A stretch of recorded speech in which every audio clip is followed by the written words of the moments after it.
Hi, my name is Clara Oxford and I'm a marine science student at Eckerd College, and this summer for my REU I am working with Dr. Dzwonkowski and Josh Goff, and we are looking at the salinity dynamics in Upper Mobile Bay, and in particular how the shipping channel may influence these salinity dynamics. So for this day in the life, I'm going to show you kind of what I do typically in lab and out in the field.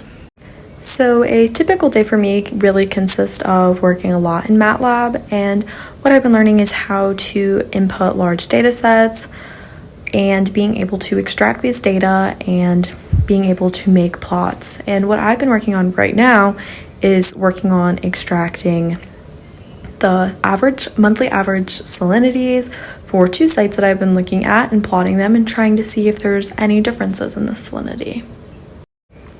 Though I spend most of my days working in MATLAB with these large data sets, it can be kind of difficult when you don't know how to particularly word your code. However, you do get those aha moments where you finally figure things out, and those are really satisfying. But up next is my field work that I did this week. Good morning. I'm here on one of our Dauphin Island Sea Lab boats, and we are going out to do a focal dive operation today.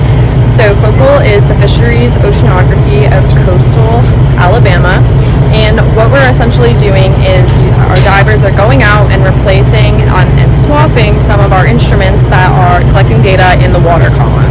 So I'm going to kind of show you what our deck looks like and some of the instruments that we have.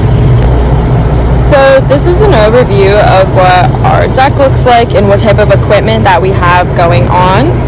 So one of the first instruments I want to show you guys is our CTD. So this is a conductivity, temperature, and depth reader.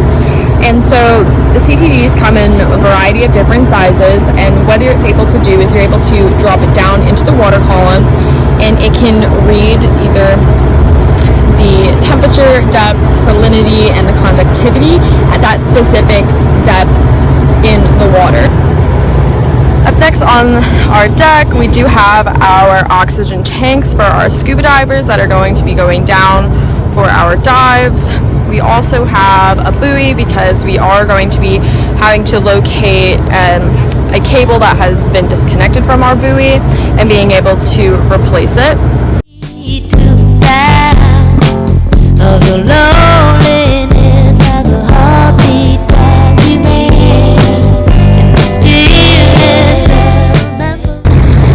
So we have just made it to our site at Focal about probably 15-20 minutes ago.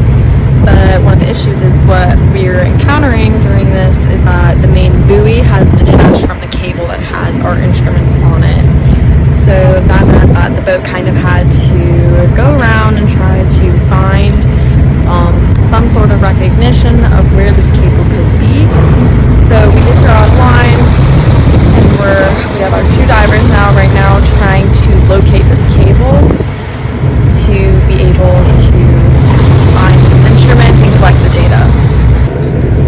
Some of what I've been working on is I'm recording the information for the dive log. So for the dive log, we have our divers' names, the surface level. We're using oxygen today at 21%. And then what I need to record, which is most important, is these pressure changes of the PSI in and out, the time that our divers went down and came back up, and then their actual dive stats. So we sent our divers down at around 1100, and we're now going to wait to see what they have found. After our first dive, we were able to find and locate the cable which held our instruments, and then we were able to send down our divers for our second dive to locate the instruments and to bring them up to replace. We were replacing our CTDs and our thermistors while we were down there. And our CTDs normally look like this before they are placed down in the water column. And after pulling our CTDs up after 4 months, you can see this one is completely filled with barnacles on it. Thank you guys for watching my day in the life. I hope you enjoyed seeing the two different types of things that I've been able to do in my lab this summer, and I hope you enjoyed it as much as I do.